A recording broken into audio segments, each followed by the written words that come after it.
What is up, everybody? This is Adam. Welcome back to Fouled Out.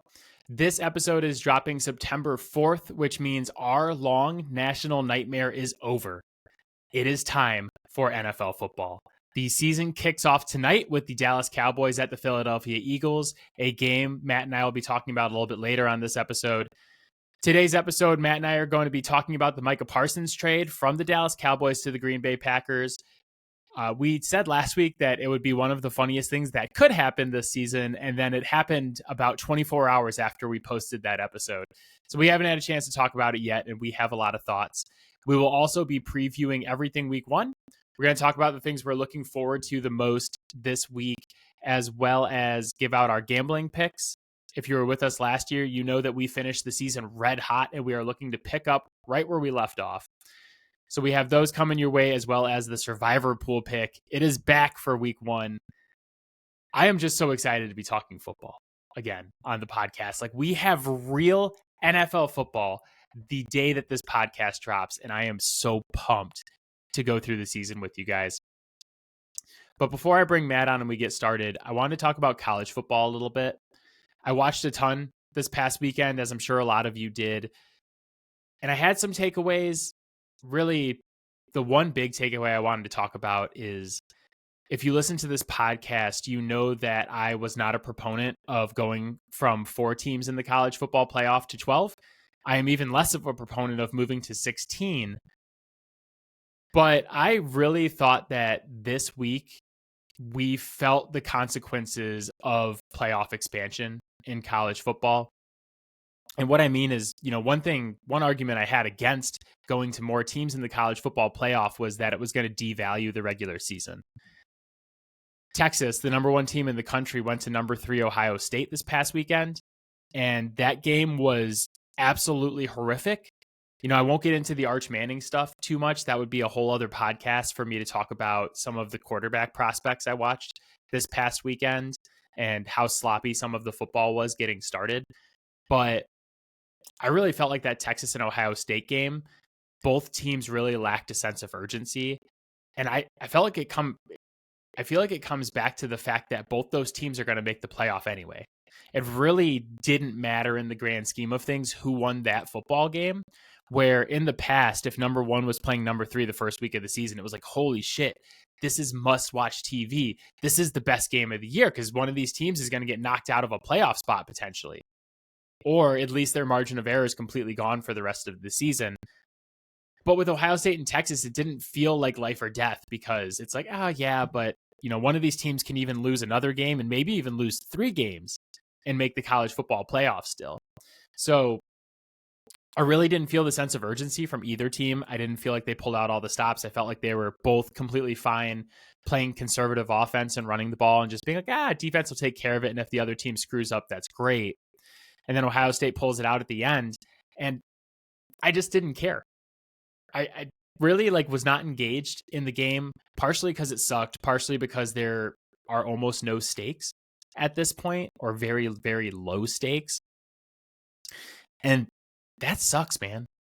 College football, when it was the BCS era and only the top 2 teams made it into the college football championship, it wasn't the best system, but every single week felt like life or death. It mattered.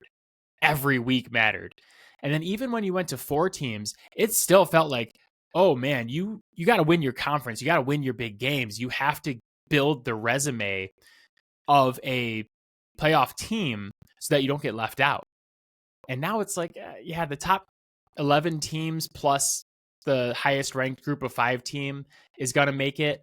And I just don't see Texas or Ohio State finishing outside of the top 10 or the top 11 this season, especially not based on this game because, Texas has 1 loss this season and it's to Ohio State. It's like, okay, whoop-de-doo, here they go. They're in the playoffs. If they lose 2 games and one of the losses is to, number 4 Ohio State or whatever Ohio State's going to be when we get to that point, it's like, okay, well, that's a quality loss. They're still in. So this was an argument I've had for years. And last year people were like, it doesn't matter. And it didn't feel like it mattered last season until we got to the college football playoff and we were debating about who should be in there between 1-loss Indiana, 2-loss SMU, and 3-loss Alabama. Like Alabama lost to Vanderbilt and other shitty schools last year, and people were still like, they're good. They should be in. And that's the kind of stuff that's really devaluing the regular season. You know, the NFL really nailed this model where they have 14 playoff teams, and yet every single week still feels like it matters. I don't feel that way with college football, because a team like Texas, who starts in the AP number 1 spot, is probably going to have to lose 3 or 4 games to not make the college football playoff. And it kind of ruined the sport for me. I don't know how you guys felt. Let me know how you felt. fouledoutsports@gmail.com. Really appreciate you guys listening. We love to hear from you. Share your thoughts on the first week of college football season with me. I have a bunch of other takes. You guys want to talk to me about Arch Manning, Garrett Nussmeier. I really like John Mateer from Oklahoma.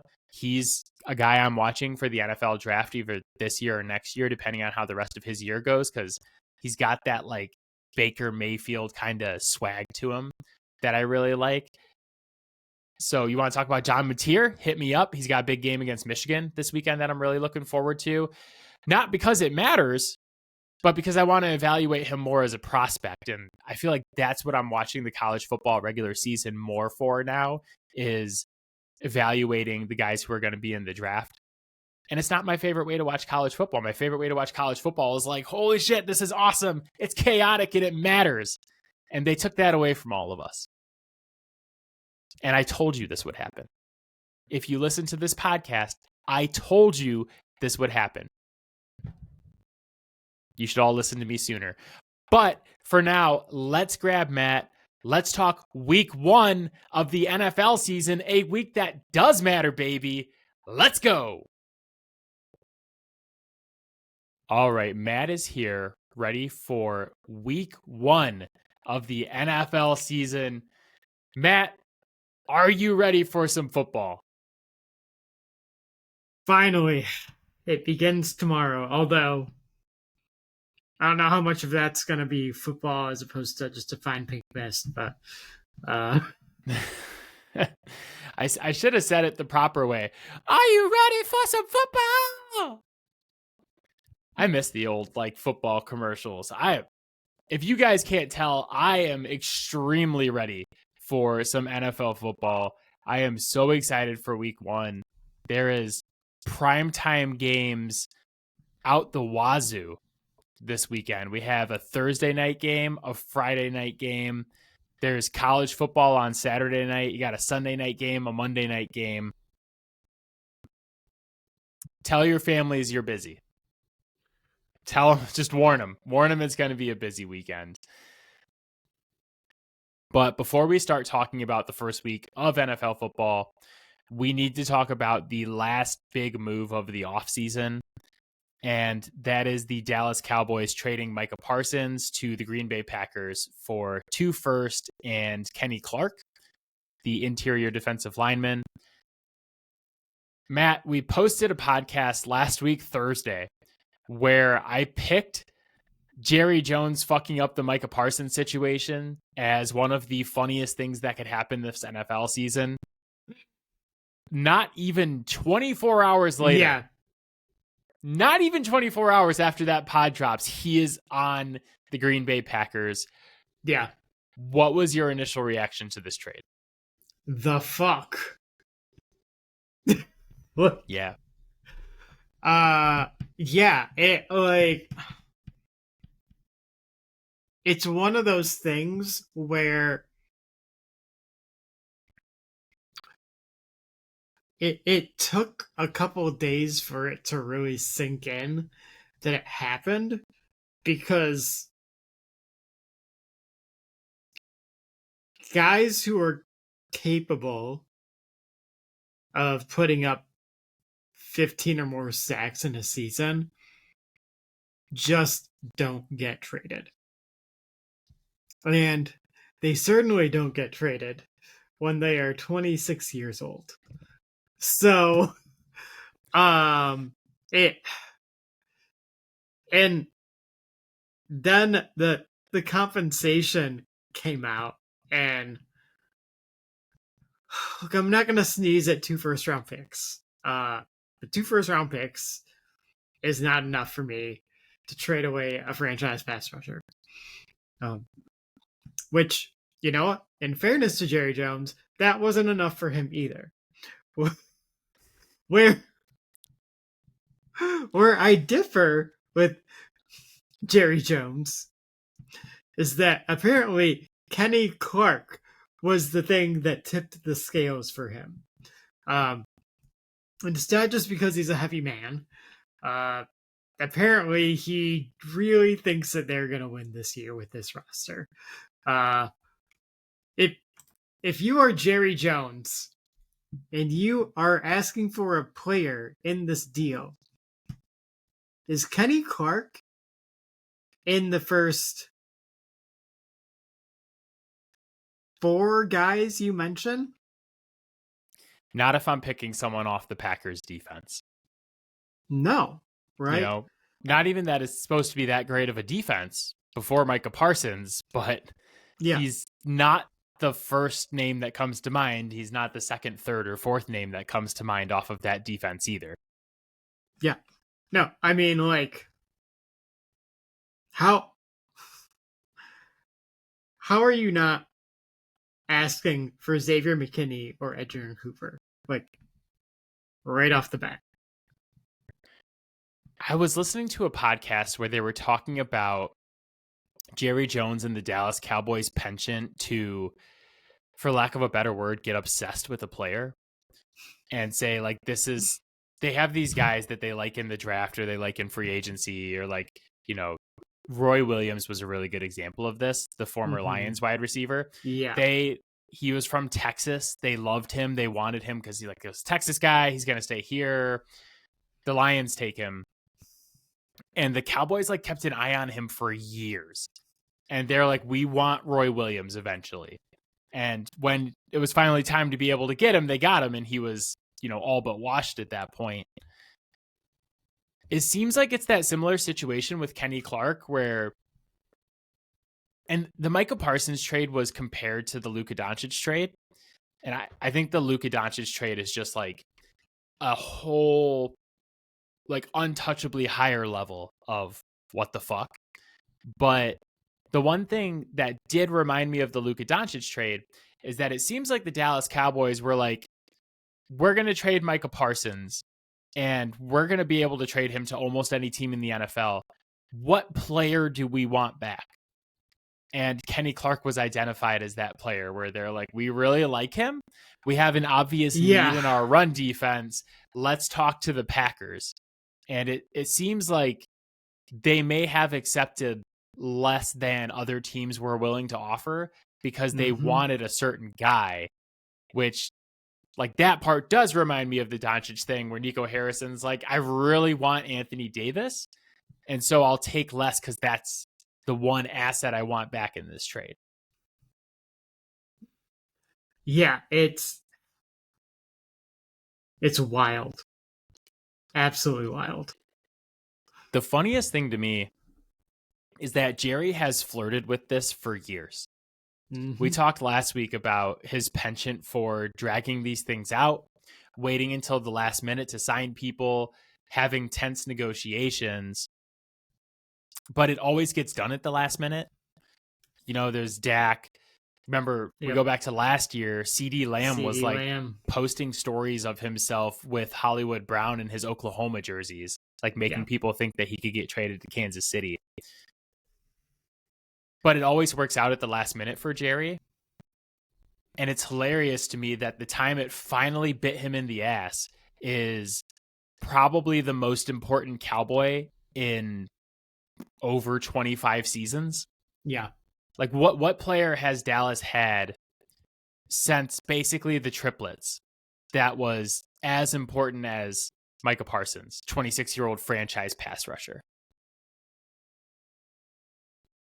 Like, maybe there's some offensive linemen you could bring up. Maybe DeMarcus Ware. Like,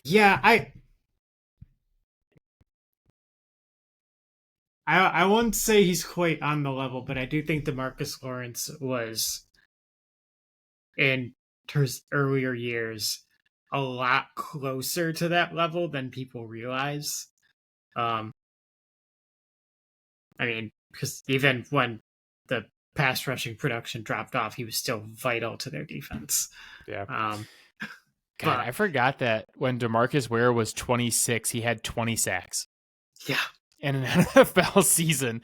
Yeah. And he had a couple more seasons of 15 and a half and 19 and a half after that. But yeah, so I would say DeMarcus Ware was probably. Yeah, I would say that's, you know, probably the last one. Yeah. Yeah. So putting kind of the puzzle pieces together for this whole situation, it seems like what happened was Jerry Jones wanted to negotiate with Micah Parsons directly because Jerry Jones likes to negotiate with the players directly and cut out the agents, which has worked for him in the past.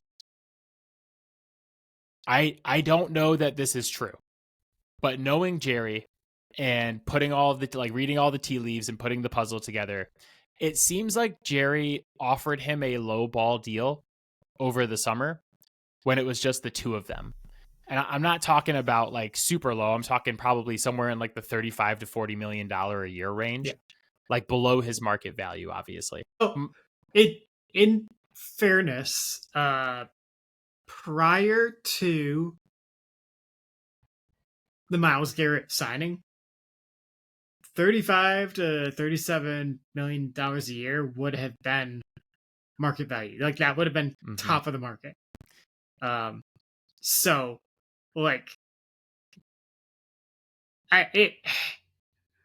all the reports really make it sound like the biggest thing that has dragged this out was Jerry being adamant that the agent is not involved.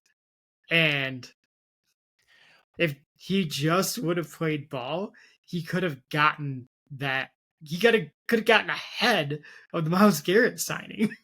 Yeah, but this is where I'm going, though, is it seems like what happened over the summer is that Jerry and Micah agreed on some kind of deal for somewhere in that range.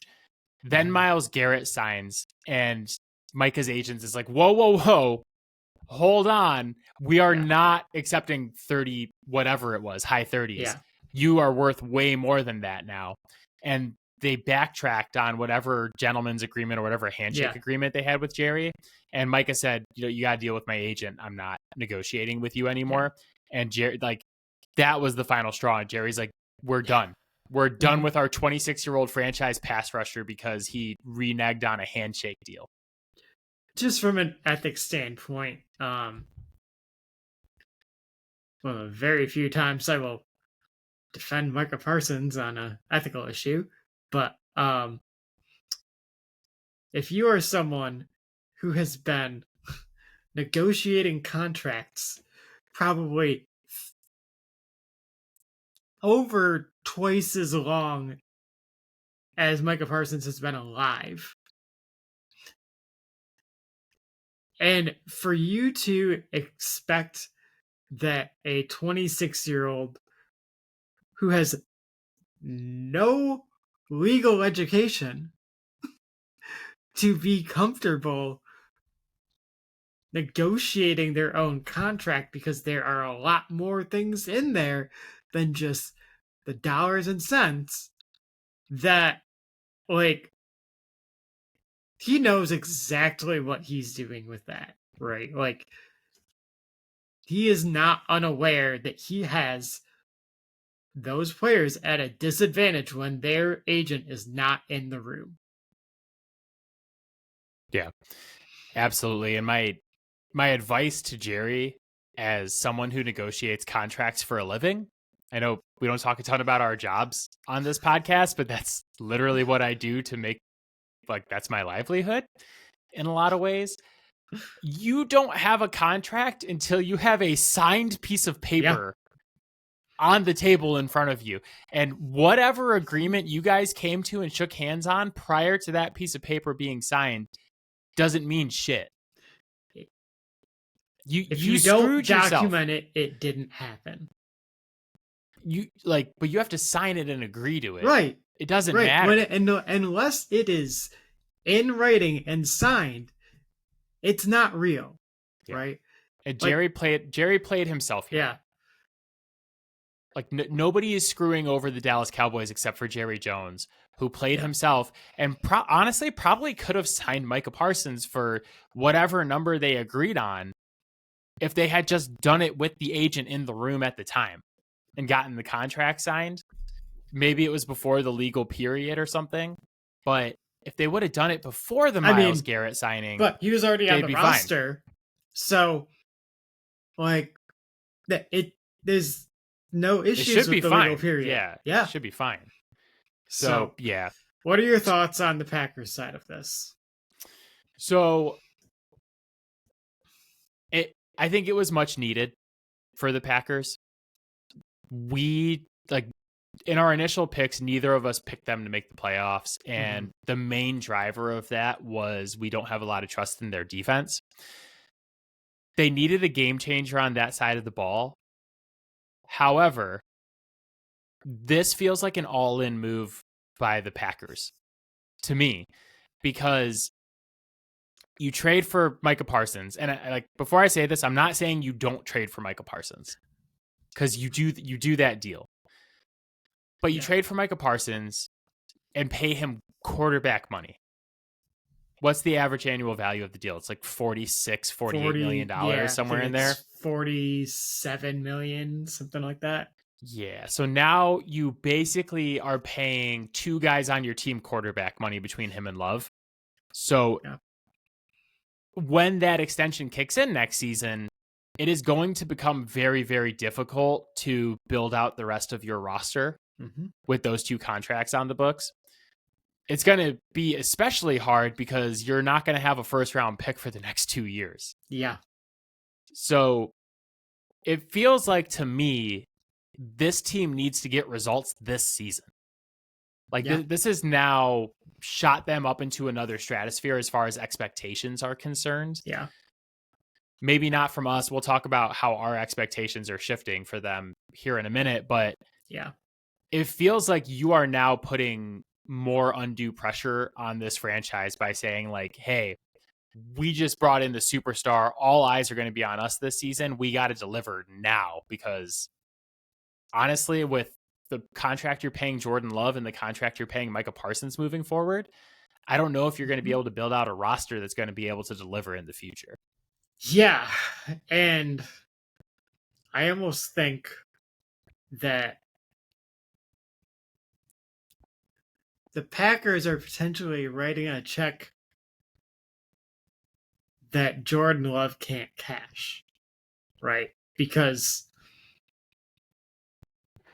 there is no world in which, if they don't win a Super Bowl, that the blame is going to fall on Micah Parsons.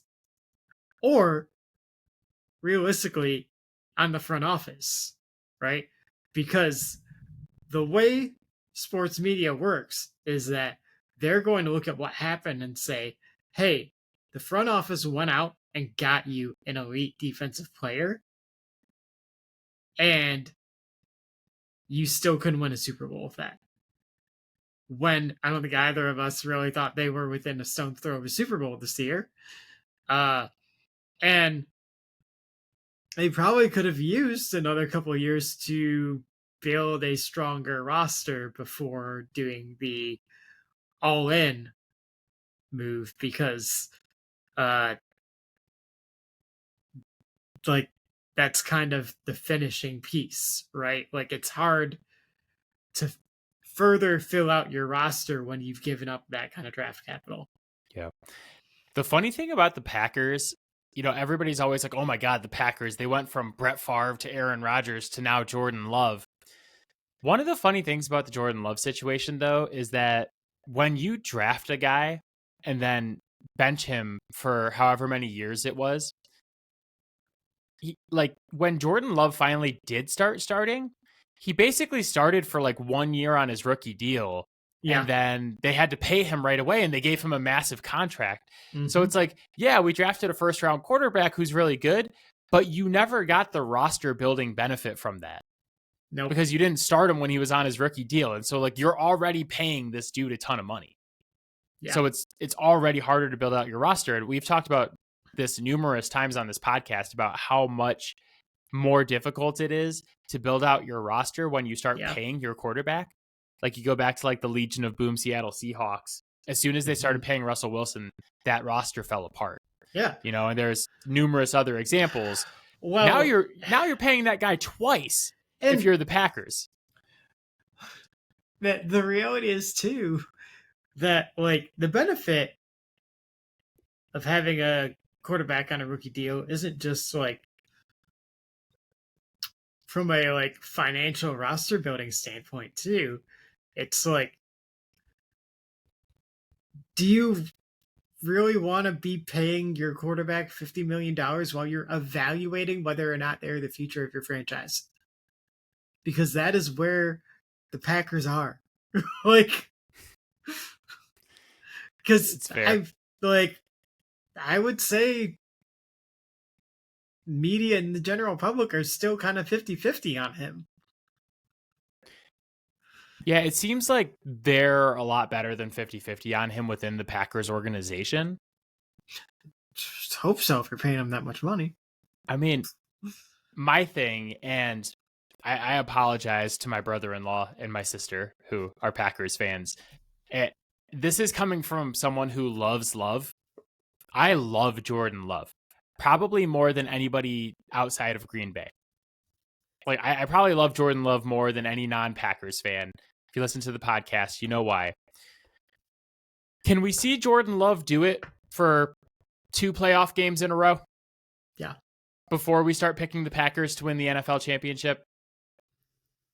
Like Super Bowl? NFL championship sounded weird. Yeah. But he's played 3 career playoff games. 1 good one against the Dallas Cowboys. 1 not good one against the San Francisco 49ers, where if you look at that game, you could probably argue that if he was a little bit better, they actually would have won that playoff game. Mm-hmm. And then 1 horrific one against the Philadelphia Eagles last season. Yeah. Like career playoffs, he's played 3 games. He's 1-2, 5 touchdowns, 5 interceptions. Can we watch him do it for 2 playoff games in a row? Just 2 in a row. Before we all start anointing the Green Bay Packers as the next Super Bowl team. Well, and Adam, do you remember what their division record was last year? 2-4? 1-5. Oof. It ain't great, Matt. Yeah. And it actually gets worse. The 1 win, obviously, it was against the Bears. It came on a blocked kick. They were going to go 0-6 in the division. The one, I will give them a little bit of slack because Jordan Love was hurt on and off almost all season last season. No, that I'm not going to hear, because how many quarterbacks never get that excuse? No, I get it, but because how many it's games Jordan Love, we want to coddle him. I love Love. I know you do. I'm gonna coddle Love. How many games did Malik Willis start for them last year? I believe it was 2, and he won both of them. I mean, obviously the answer is that Malik Willis is the franchise quarterback for the Packers. Yeah. No more evaluation needed. I know. I don't think he was fully healthy last year. I mean, how many seasons are you actually going to stay fully healthy as an NFL quarterback? Right. We'll find out, but wasn't it his knee last season? I'm having trouble remembering what happened last year. Yeah, I think he did hurt his knee week 1 against the Eagles. Yeah, in Brazil on that shit turf. So yeah, that was... All I'm going to say is that I want to see it this year. Mm-hmm. I'm not saying it can't happen. I'm also not saying I'm picking him to win MVP. I want to see it this year, and I want to see it for more than 1 playoff game. I want to ask you one more question about the trade before we realign our expectations for these teams this season. Yeah. Do you think there's a world 5 years from now where we look back on this and say the Dallas Cowboys won this trade? There is potential for that. There's theoretical potential for that. I'll put it that way, right? Yeah. I have my doubts that will happen just based on the comments that Jerry made after the trade about potentially using those picks to go get another Pro Bowl caliber player, which I'm just like, you could have just kept the guy they had. But I mean, I think at the end of the day, if the Cowboys use those picks to draft well and turn that defense around in a couple of years and put them in like potential division winning contention,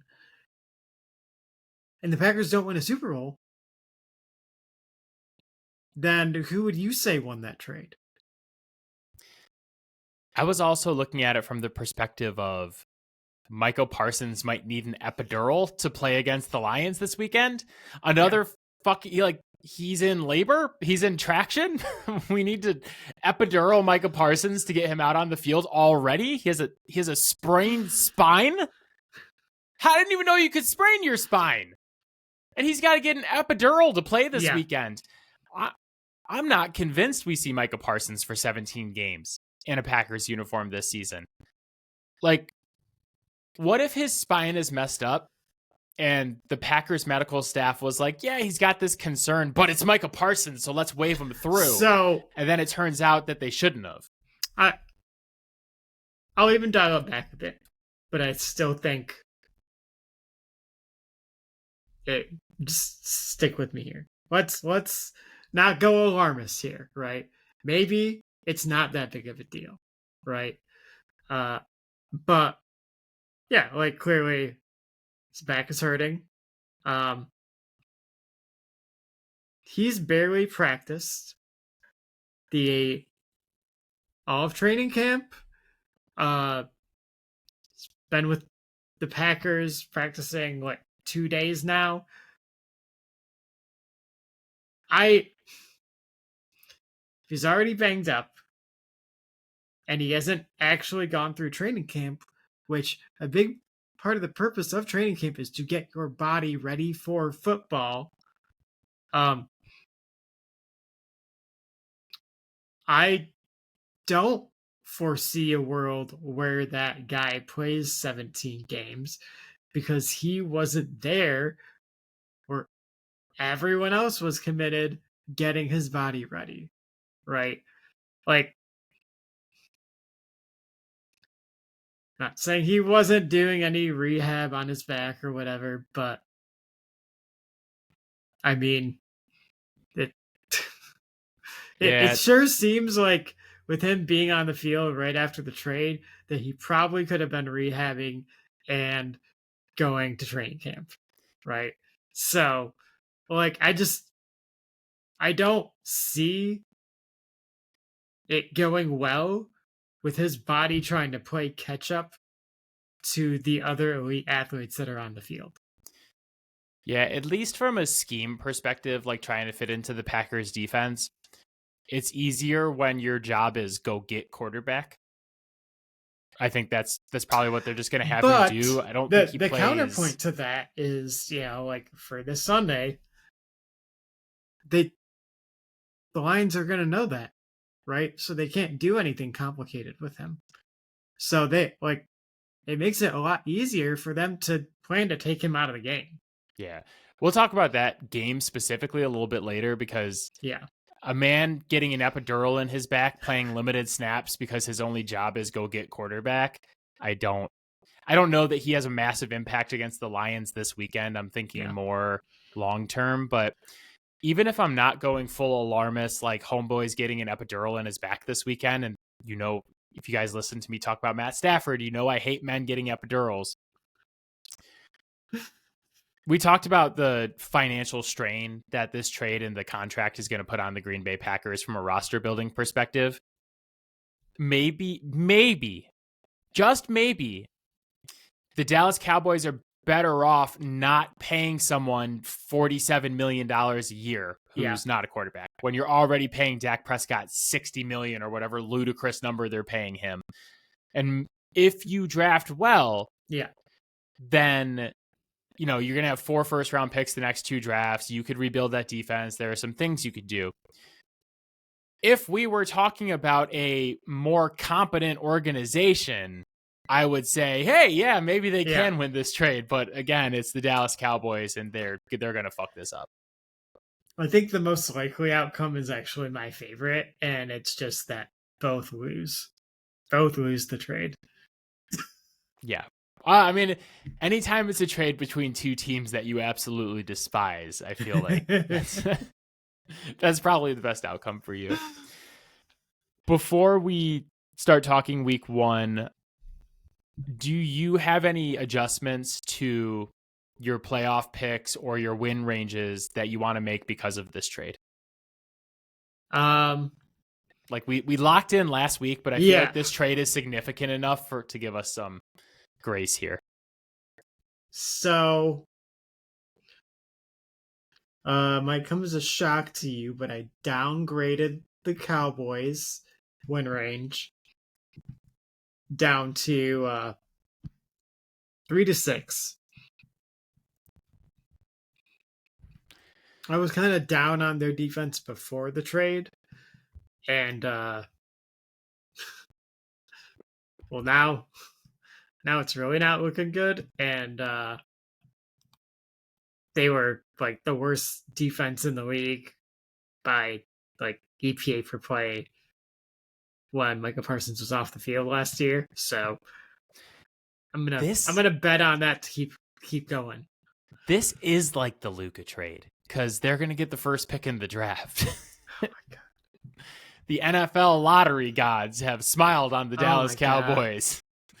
I'm not gonna go as drastic as you on Dallas. I had them 8-12.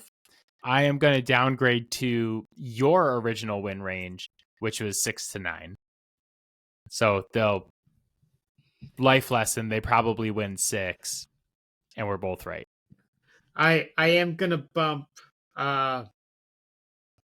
the Fighting Georges up to a baseline of 9 wins, though. I think it's just going to be a lot harder for them to steal one from them. So, you know what team I wanted to bump up in the NFC East? The New York Giants. I'm not going to do it because I have them 4-7. The vibes with the Giants right now are immaculate. And I'm not just saying this because I drafted Malik Neighbors in fantasy football. Could be a contributing reason, but it's not only because I have Malik Neighbors. But the stories coming out about Jackson Dart, this pass rush in New York is going to be absolutely nasty. I'm doing it. I had them 4-7. I'm going to go 5-8. I'll bump them up 1 game. That's the team in the division. I'll do the same. I'll go 5-8. You talked me into it. I like that story I sent you earlier about Brian Daboll stopping by Jackson Dart's locker and only saying "I love you" and then walking away. I was no emotions, no hug, nothing. Just dryly saying "I love you" and then walking away. During the NFC East preview, I talked about this. I was like, literally the only way Brian Daboll saves his job is if Jackson Dart is awesome. And that it might just be the case that Jackson Dart is good and Brian Daboll is going to save his job, and that's why he loves him. Yeah. I love Jackson Dart. I texted you this earlier, but Jackson Dart looks exactly like my creative player in college football video games, like your little Road to Glory where I make a quarterback. Yeah. He has like the one shooter sleeve, the dark visor, the huge cross like painted under his eye. Yeah. That's exactly what my custom player looks like with the long socks. I was like, holy shit. Video game Adam is real. Yeah. No, and like I just think if the Giants can get any offense at all, that front 7 they have is just going to be a nightmare for every team to face. Like, They I think they're going to surprise some people this they year. have guys in the secondary that I like too. Newbin was a my guy, Tyler Mhm. Newbin. They have Javon Holland, who's a former my guy. Like Well, and look, Frisky. even I know Deontay Banks had a nightmare season last year, but he had a lot of talent coming out in the draft, and it is a new year. It's a fresh start. Like, there's a very real chance, especially with an improved front seven and pass rush, that he plays with a little bit more confidence this year and actually turns into something. Yeah. So, for the Frisky Packers, go ahead. Frisky is how I would describe the New York Giants this season. Yeah. Like I'm not. They're playing the Commanders this weekend. The Commanders are a 6.5 point favorite. I'm not betting that. No. I would not bet Commanders by 6.5. What about for the Packers? How do your expectations for them change? I bumped up their baseline, so they are 9-11 for me. For me, the way I see it is, for years, they have not been able to beat true actual contenders. And I mean, they even struggled to beat the Minnesota teams that I didn't really consider real contenders. And with the dearth of talent that I feel like there are at different places on that defense, I just feel like this doesn't change that for them. I feel like those teams are going to be able to just attack them in different ways and be able to control the game and win those games anyways. It certainly makes them a better team and will make teams that are not as big of a threat teams that they can really beat up on. But I'm not convinced that they're going to be able to beat, the Lions, the Eagles, like the best teams in the NFC. Like, because they straight up just haven't shown that they can do it in the last 2 years. Yeah, I'm kind of on the same page as you. I initially had them 7-11 in win ranges. I'm going to scooch that up to 9-12. I think Parsons kind of reminds me of what we talk about when a team gets a true number one wide receiver and every other wide receiver gets to like slot down. So now instead of forcing a number two to be a number one, they get to be a number two. It makes everything easier, better. I think there is that type of effect on the defense. I just worry that they're going to be a team like a la the Miami Dolphins this season, where it's like, yeah, the front seven's really good. The back four is really awful. Yeah. So you gotta get pressure or else. So I am gonna put the Packers as a wild card now. I had the Tampa Bay Buccaneers as my third wild card. I'm going to take them out and I'm going to put the Packers in. It feels right to have the Packers in, but it feels very wrong to me to not have Tampa Bay in the playoffs. I feel like I'm going to regret that later. I would agree. That's why I had them winning the division. Yeah. My take was that the Falcons were going to win the division this year, and I'm sticking with that. But putting the Packers in the playoffs means I'm going to have to say to Baker Mayfield's face, you are not making the playoffs this season. And that is not a conversation I'm looking forward to having. Sorry, Bake Show. Are you sticking with your playoff picks? Do you want to put the Packers in? No, I still think Minnesota's a better team. Obviously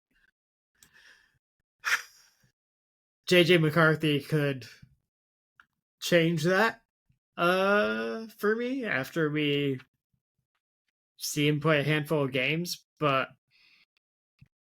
I just the way he has always played the game, is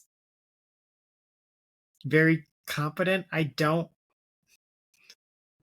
struggle to see him being a big enough of a disaster that like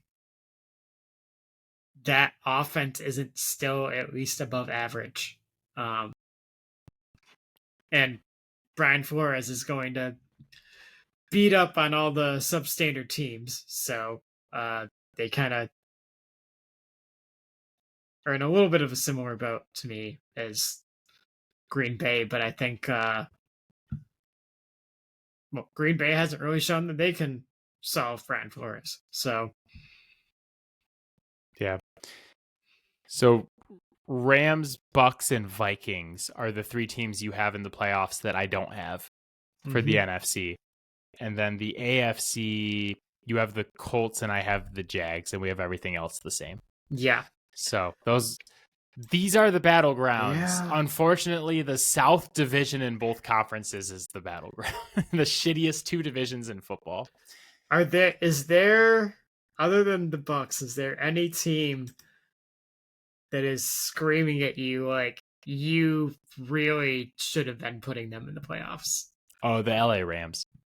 So 100% the LA Rams. Yeah. I was going to pick the LA Rams to make the Super Bowl, and then I went all the way to I said this last week, if Matt Stafford plays 17 games, I'll regret not having them in.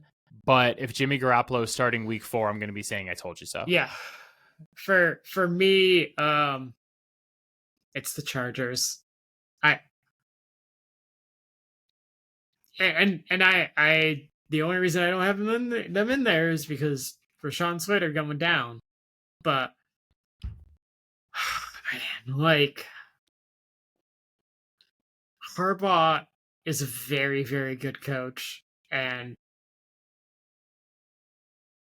I do think that the offense is still going to be more productive this year. And I'm just like, here's the problem with the Chargers, though, is that the exact minute that you count on that team to do absolutely anything, they will fuck you. Fuck you. So absolutely hard. Fuck you. The Chargers are gonna charge. And like, since neither of us are picking them to make the playoffs, they will make the playoffs. Yeah.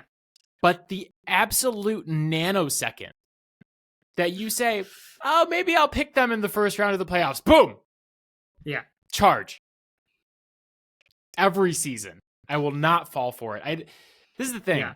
If I say the Chargers aren't going to make the playoffs and I'm wrong, okay, whatever. I get to bet against them in the first round of the playoffs.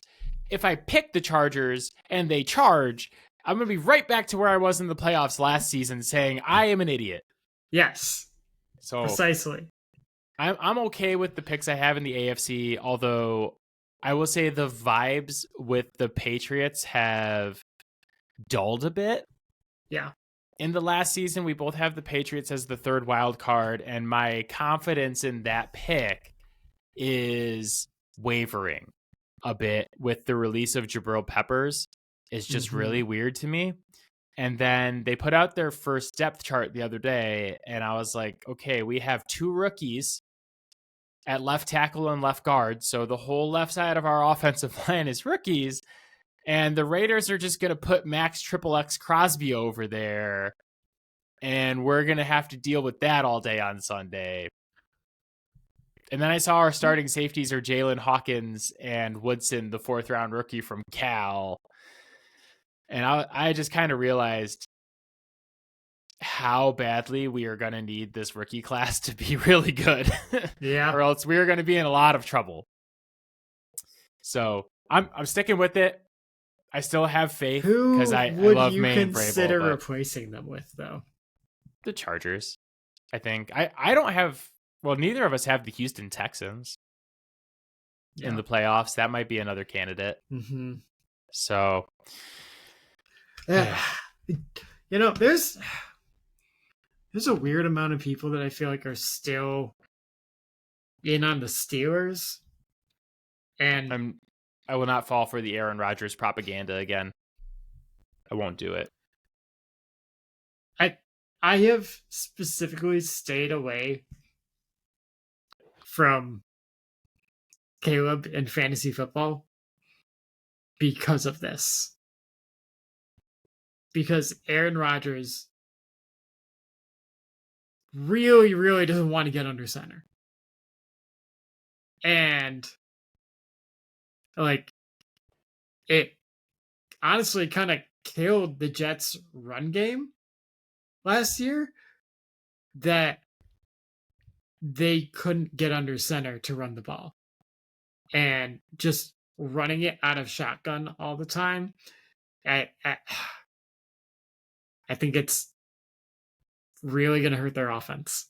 It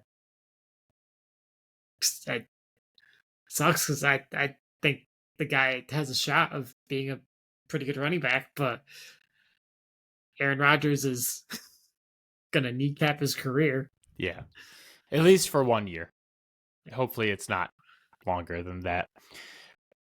We're 50 minutes into the week 1 podcast. We haven't talked about week 1. So there's a few games I wanted to touch on here before we go on to our gambling picks. The week 1 slate is absolutely loaded. And the biggest game, the one that we are going to overreact to the most, and I mean like the pejorative, just sports media in general, Sunday Night Football is the Baltimore Ravens at the Buffalo Bills. The two teams that are favored to win the Super Bowl this year, the two teams that are favored to win the AFC going up against each other. The thing that is most interesting to me about this game is that Josh Allen was not good against the Baltimore Ravens last season. Mm-mm. They played 2 games against Baltimore. The regular season, Baltimore absolutely trounced them 35-10. Josh Allen, 16 of 29 for 180 yards, 5 rushes for 21, no touchdowns. This was the MVP of the league last season. Didn't score a touchdown in this game. Yeah. Game number 2 is in the playoffs. Buffalo did win 27-25, but Allen only had 147 total yards and 2 touchdowns. And I feel like the weakness of this version of the Buffalo Bills is that they do not have the true like alpha number 1 receiver. Mm-hmm. You know, I love Shakir, but he's not a number 1. And the Bills are just funny to me because they looked at last season. They're like, hey, we made it all the way to the AFC Championship game. We, had the ball. We could have won that game in Kansas City. What should we do this offseason? Let's do absolutely nothing to help Josh Allen. They got no new weapons. Not like it's the exact same offense coming back from last year. And there's a benefit to that. But the thing is that they're going to be very reliant on Keon Coleman to take a step forward as that like alpha receiver, downfield threat type of guy. And that weakness was never more prevalent than it was against the Ravens last season in those 2 games where Josh Allen basically couldn't do anything with the ball.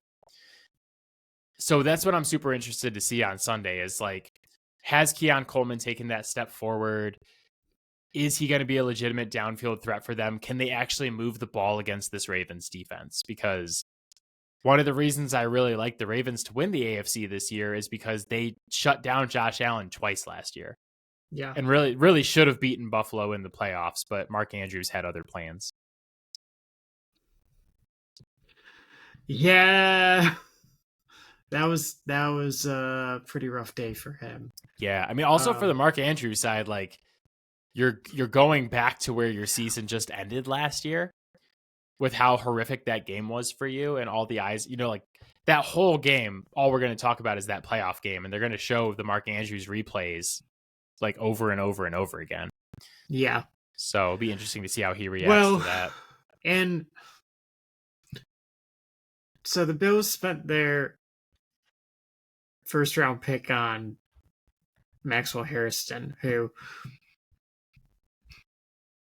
Yeah, I had questions about whether or not that was necessarily going to be someone that would help them this year. I thought that might be someone who has some developing to do in their coverage skills, but I believe he's already done for the year. Uh, so like that's another thing where like even the moves that they did make like through the draft, they're not they can't even utilize them to the maximum capacity right now in week one. So Yeah. Yeah, so that obviously that's the big game coming up on Sunday. Like that's going to be the one that we lead off all of the segments about. We'll talk about it on the podcast next week. All ESPN's going to lead every show off with it. The other huge game on Sunday is your favorite team, the Motor City Kitties, the Detroit Lions, go to visit the aforementioned Green Bay Packers with Micah Parsons making his debut. yeah. In terms of your mental health and well-being, is this a must-win for the Detroit Lions? I mean, I kind of view all division games as must wins. Um, but given the difficulty of our schedule this year, honestly, yeah, you got to sweep the Packers, especially with them having a easier schedule than you.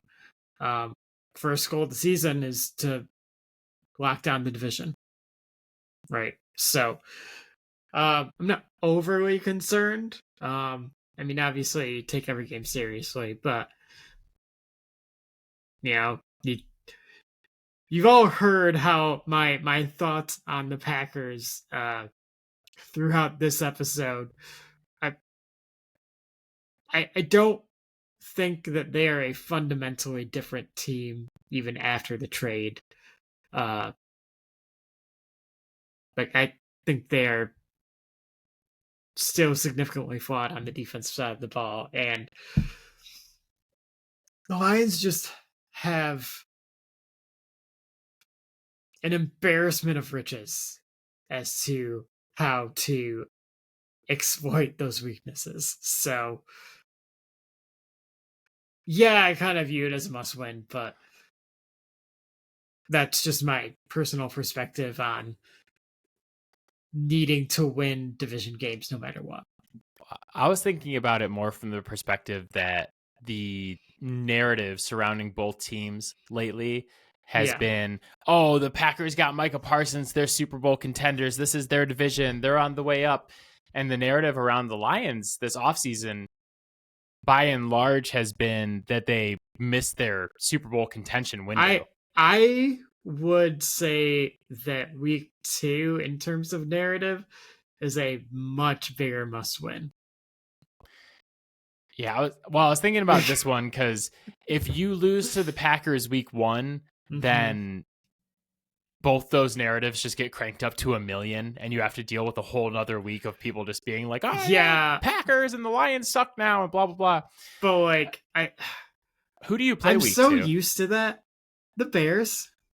Oh yeah, because I'm so sick of the Ben Johnson stuff. And I like the quantity of national media people who I've heard be like, well, I don't care like how involved Dan Campbell was. It's still Ben Johnson's offense. Like it's his playbook. When Ben Johnson got the job, he was literally no one. He was previously a Matt Patricia hire for the Lions.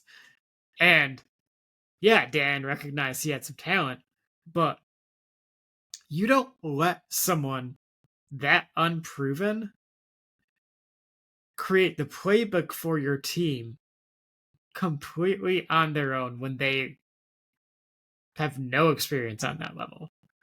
So when the Lions have been telling you yeah, Dan and like this like position coaches and John Morton were literally integral in creating the offensive playbook that Ben has been running in Detroit these last 2 years. It's literally the truth, and it's not coach speak, because he was not well regarded enough to be able to do that on his own. Your guy's schedule is not fun.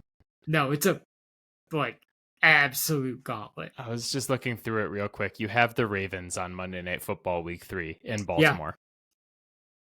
Not what I would call fun.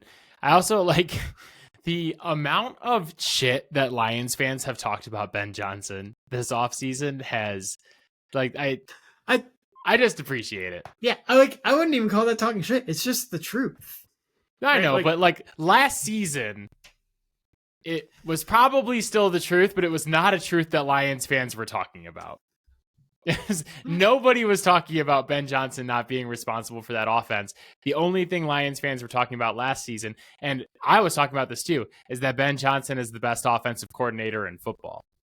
Yeah, and now that he's the Bears coach, they're like, yeah, that guy fucking sucked anyway. No, like Ben was obviously a good, if not great, offensive coordinator. However, if you didn't watch the entirety of each of the 17 games throughout each season, you will also know that not everything Ben cooks is something that should be coming out of the kitchen.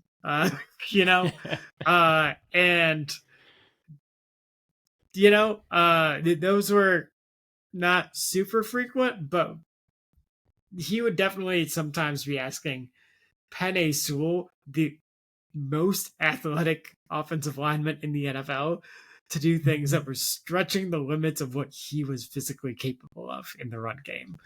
And we all know about asking Jameson Williams to throw a pass in a playoff game where we just need to score points. So like it's he is great. However, I think that there are a lot of people who are underselling the value of the structure and support that was around him on this Lions coaching staff. Because when like the Lions were at the Senior Bowl, Ben wasn't one of the guys that was running the show. Because like Campbell wasn't out there doing the coaching. It was Deuce Staley. It was Dave Fipp. I think he can be a really good head coach, but I think there are a lot of areas that he has to grow first in order to do that. So Cam and Caleb are going to have to go through some growing pains together. Because it's a very different situation than what he was in last year. So yeah, the growing pains that they're probably going to have to go through is also on my list of, I had a list of like quick hitters, fun things I'm watching for this weekend. Monday Night Football is the Vikings at the Bears. Yeah. And I think that is fascinating on so many levels, where it is JJ McCarthy's first start in the NFL. Mm-hmm. So you want to see how that goes. And then you have the Ben Johnson, Caleb Williams combo debuting against Brian Flores' defense, which is going to blitz the shit out of you in the most confusing ways possible. Well, and what hasn't been talked about enough too with that is a lot of people have talked about how the Bears went out and made moves to improve their offensive line, which I would definitely agree they upgraded the talent there for sure. There's a lot of new guys on this offensive line, and their first game together, they're going to have to pick up some pretty wild blitzes and stunts and like you're talking about trial by fire on like getting cohesion with your offensive line. Yeah, and you're talking about a quarterback who did not exactly like to get rid of the ball quickly last season. No, Caleb Williams. And so I've talked about it on this podcast before too. Ben Johnson loves to run his offense from under center, and Caleb Williams was really bad at that last year, and he was much better from the shotgun. So again, like we I don't know what this offense is really going to look like once it's real football, because like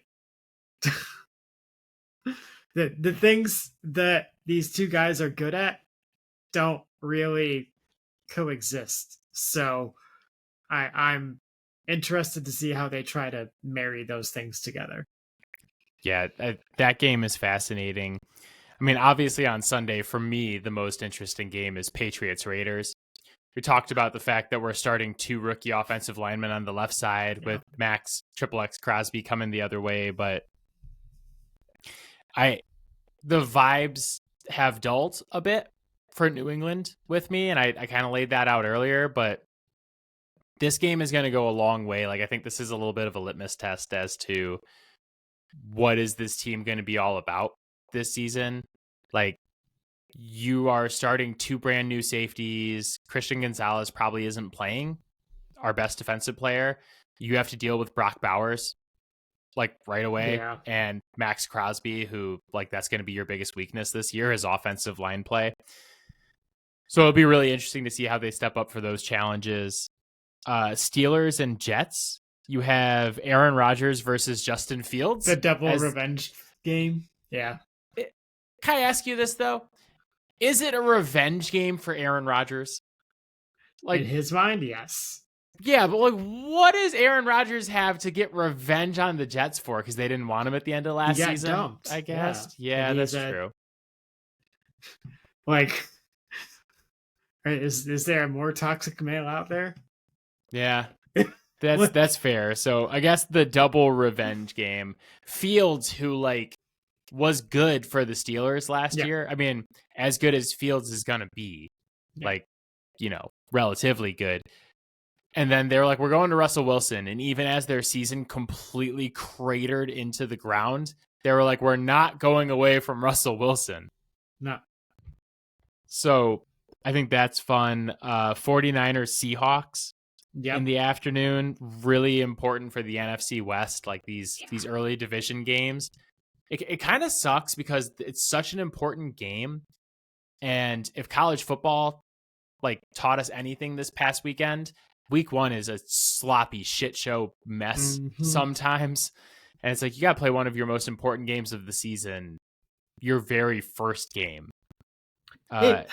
It's one of those things where it actually almost heavily favors the team that, if one is perceived to be significantly better than the other, the team that's not as good, because it almost levels the playing field a little bit more. Yeah, so like that'll be super interesting. And then the last game I had written down was Texans at Rams. Is on at, I think, 4:30. The Rams pass rush versus the Texans O-line is going to be a test for the Houston Texans. Man, we're talking about one of the best pass rushes in the NFL versus potentially the very worst O-line this season. But then on the other side, like the Texans defense is going to be really good. And you're looking at probably like one of, if not the best game plan coaches in Sean McVay. Yeah.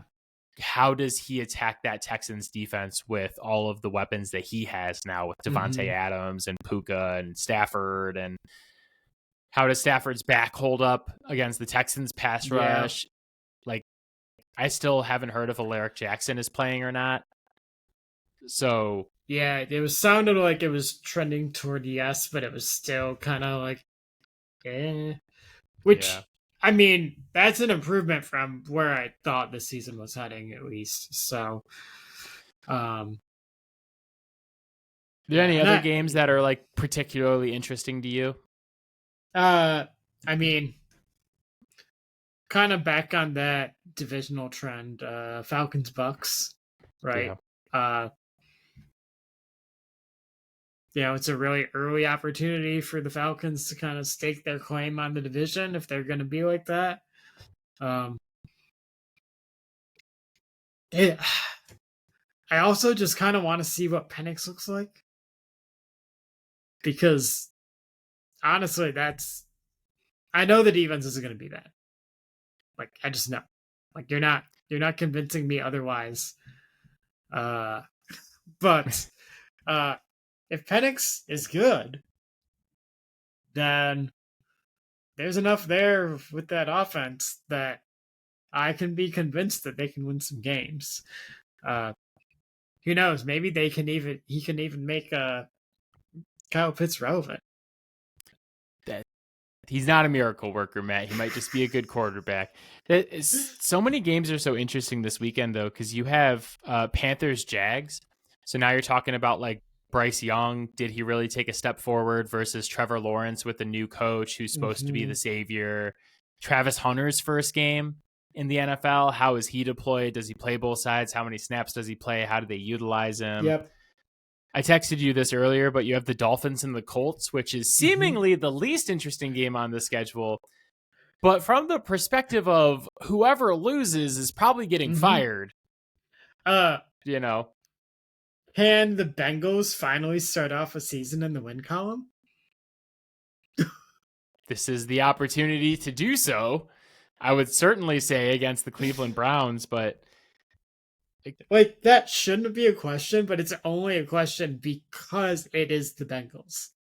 Yeah, I heard a stat that said like Joe Burrow something like 1-8 or like 2-9 in the first 2 weeks of the season in his career. Yeah. Like if he can get off to a hot start, he is for sure winning MVP. And I could see after how last year went, you remember like coming into last year though, he couldn't even like grip the football because he was coming back from that thumb injury and his hand was so messed up. And it's always like that with him though. It's like, oh, hey, he has an ACL sprain, but he's going to play the first 2 weeks, or like his wrist exploded on national TV last year. Yeah. But he's back. He can't grip a football for more than 3 days in a row, but he's back. So being healthy, coming in, having all the weapons, playing the Cleveland Browns, who are supposed to be horrific this season, you would certainly hope he will play well. But like even the games that aren't that interesting are kind of interesting. Like you have Titans at Broncos. That's going to be Cam Ward's first NFL start is going to be in Denver against probably the best defense in the league. Just unfair. Yeah, that's Welcome shitty for the young NFL. guy. Yeah, that's almost every game. The two games we didn't mention being interesting are our kickoff game, Cowboys Eagles, and then the Friday night game is Chiefs Chargers in Brazil, which is just a terrible, terrible idea to send a game to Brazil this early in the season. So stupid. They did it last year, and that's where Jordan Love got hurt on that shitty turf. And now you're sending two potential playoff teams back there again this year. I guess if you are going to do it, I actually think that might actually be the time, just based on the amount of travel that you have to do in order to do it. Based on like what a week of practice normally looks like and all that. So I can't imagine trying to do that like week 7, Yeah, but they go to Germany and England and like and all it's these a other bad places. idea. Yeah, just give them a fucking bye week after. You'd be fine. But they don't do that anymore. That's the biggest problem is they're like, hey, Jags, you have 2 straight games in England and then a 1 p.m. in Jacksonville. Wait, what? So that's every game for week 1 that we said there's at least something interesting about every game this weekend. I was listening to an interview with Jared Goff, and he was like, when we play on Thanksgiving at like noon or 1, we don't practice at all that week. We just like we go through some walkthroughs and like go over our game plan, but like there's not enough time for any of that. Like we can't risk anyone getting hurt. There's not enough time for people to recover. Like The problem is that the NFL just does not give a fuck about the No. players. And they're like, hey, Lions, you have a Monday Night Football game followed by Thanksgiving at noon. Like, whoa. We couldn't have the bye before our Thursday noon game. You guys, that's too hard to put in the schedule for everybody, is to be like a little bit accommodating. But week 1, super exciting. We have one more segment we have to do before we sign off here. I know the podcast is running a little bit long, but it is the return of fouled out gambling picks. So if you weren't with us last year, we finished up 13 units. Unit size is $20. We finished up like $260. Got super, super hot at the end of last season. Like the last 3 weeks, we were just like in fuego. What Matt and I do is we both make a pick for Thursday Night Football. We both make a pick for the weekend. And then we make one long shot pick that has to have odds of plus 400 or higher. We bet $20 on each pick, even the long shot pick. And then we'll keep like a running total throughout the season of where we're at. This week, I will say that for the Thursday Night Football pick, you can either pick the Thursday or the Friday game. So anything from either of those two games. And then the weekend would be anything that's on Sunday or Monday Night Football, if you want to bet on that. I don't have to keep track of whose turn it is because this is the first week. Next week, I'll have to know. But do you want to pick first or you want to pick second? I'll go first. So I will take just an anytime TD for Omarion Hampton against Kansas City. That's plus 150. He's gonna get the ball a lot. I know there's some people that are concerned about Najee Harris supposedly being healthy and back and all that. I can't imagine the guy that missed all of training camp due to a fireworks accident that was interviewed about it and then said that all the damage was superficial and he had no vision issues, is going to get the ball a lot from their compared to their first round pick that they know is way more talented. So yeah, I'm kind of surprised. I kind of think he's in the doghouse quietly. Yeah, I was gonna say I'm kind of surprised he's on the team still after that. But what, it was plus 115? Yeah, 150. 150. Nice.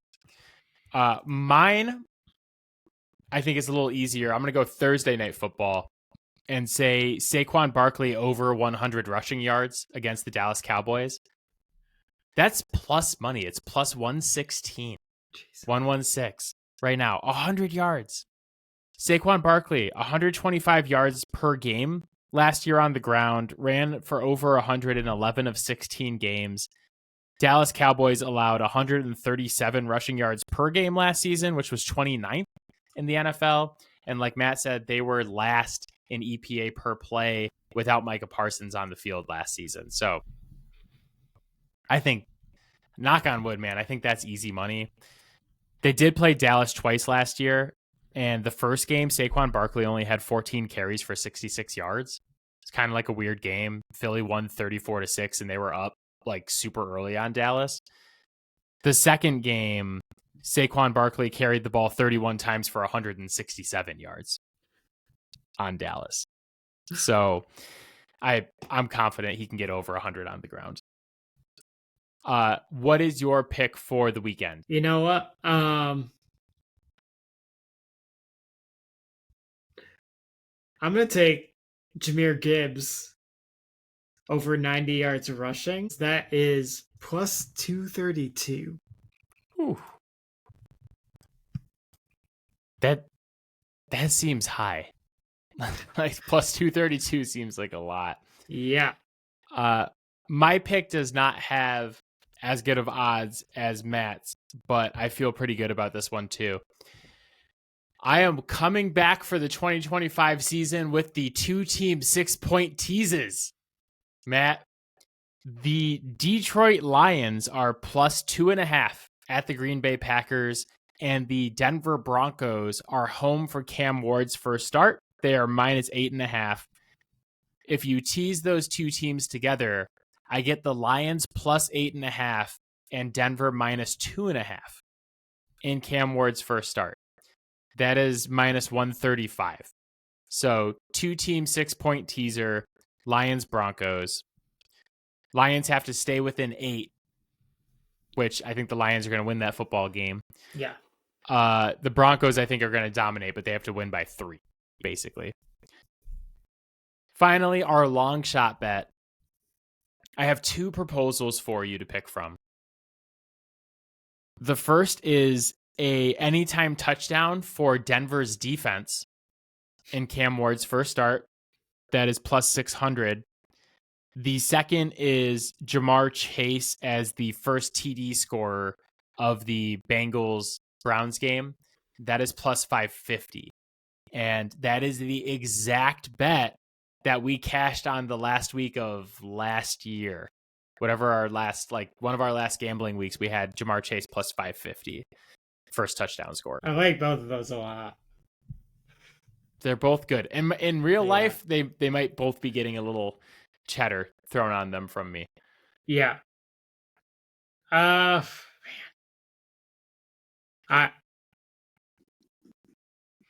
I'll go with the Jamar Chase one. I imagine that secondary is going to get torched. And we all know how much Joe loves to pepper Chase with targets. So yeah, I like that one too. I don't it's such a weird game because Cleveland shouldn't be good, but also the Bengals defense is going to be so horrible. So we'll see what happens. So those are the picks for this weekend. We have an anytime touchdown for Omarion Hampton on Friday night. Saquon Barkley over 100 rushing yards on Thursday night. Jahmyr Gibbs, the Lions running back, over 90 rush yards against the Packers on Sunday. We have a Lions-Broncos 6-point tease, and then Jamar Chase to score the first touchdown of the Bengals-Browns game. So back with the gambling picks. I am excited. The last thing we have to do before we sign off is the annual tradition. Every year, I sign up the Fouled Out Sports podcast for the $1 million suicide pool competition on DraftKings. So it's like $10 entry. And if you make it all the way to the end of the season, you either win $1 million if you're the last one left, or you win a split of $1 million, depending on how many people are left. If you somehow do not know how an elimination pool or a suicide pool works, you have to pick one team to win a game every week. You cannot pick the same team twice. So once you pick a team, they're gone. They are off the board for you for the rest of the season. You cannot pick them to win a football game. It is very, very difficult. It is much more difficult than it sounds. A couple of years ago, we made it to week 15, 14 or 15. Yeah. And got knocked out with the Jets beating the Rams. Pissed me off. We've had a couple of years where we did not make it that far because week 1 is notoriously difficult. We have a couple rules of how we pick these teams. Rule number 1, pick the very best team you can against the very worst team you can. Seems obvious. Rule 2, do not pick division games. Rule 3, try to pick a home team. Rule 4, don't pick against the Jets because they fucked us twice. One time was Mike White beating the Rams when the Rams won the Super Bowl. So no more. I think there's one very, very obvious answer this week. Yeah. I mean, one of those rules is kind of hard not to violate this week because of the way the NFL decided to schedule week 1. Yeah. No, but that's why there's one game that fits all three rules. Don't pick an away team. Don't pick a division game. Best team you can against the worst team you can. It is the Denver Broncos and the Tennessee Titans. In Tennessee, it is Cam Ward's first start of his rookie year going up against a Broncos squad that I think both of us have very high expectations for. Yeah.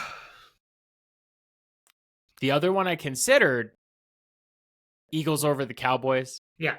Thursday night. I don't see the Eagles losing that game, but there's a reason we don't pick division games.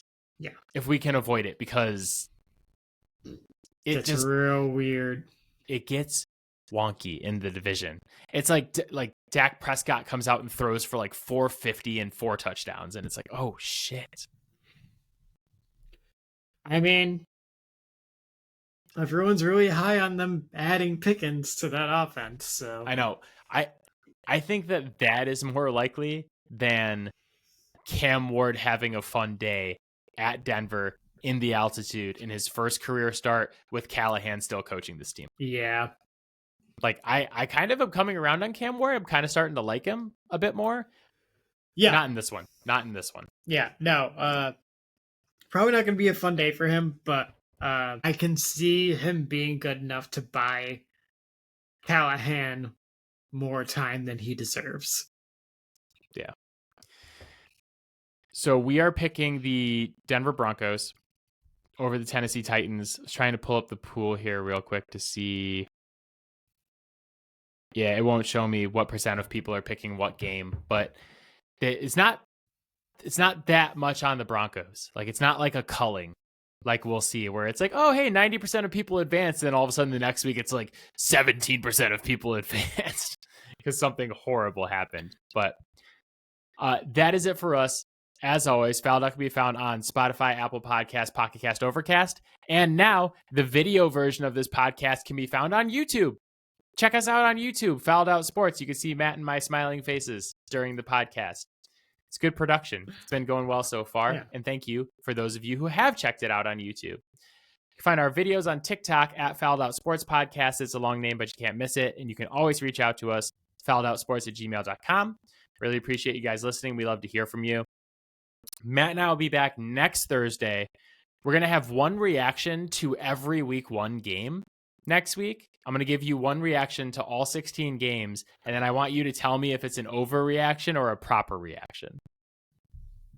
So we're going to have takes for every single game that happens this weekend. And Matt is going to be the judge of if we're overreacting or not.